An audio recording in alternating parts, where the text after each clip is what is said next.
চলতি বছরের শুরুতেই রাজ চক্রবর্তী পরিচালিত বুদ্ধদেব গুহর উপন্যাস অবলম্বনে তৈরি ছবি বাবলিতে শুভশ্রীকে দেখা যাবে বলে ঘোষণা করা হয়েছিল।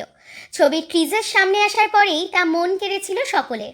ট্রেলার মুক্তির পরেও সেই চমক যে খানিকটা বজায় থাকবে সেটা সকলেই আশা করেছিলেন।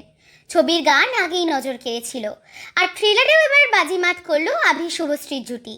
এই প্রথমবার জুটি বেঁধেছেন আবির ও শুভশ্রী, আর দুজনের মাঝে তৃতীয় ব্যক্তি ঝুমা। সেই চরিত্রে দেখা যাবে সৌরসেনী মৈত্রকে।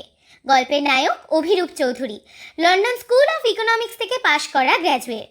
তার বসে স্ত্রীর বোনজি দময়ন্তী, অর্থাৎ বাবলিকে গাড়ি করে ডিমাপুরে পৌঁছে দেওয়ার দায়িত্ব তার।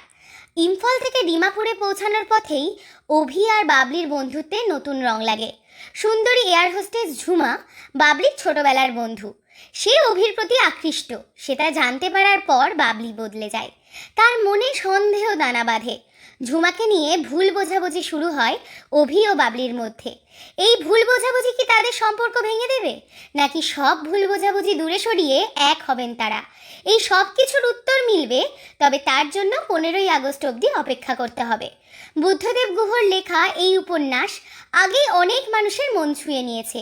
এবার দেখার পালা পর্দায় এর প্রতিফলন দর্শক কতটা পছন্দ করছে।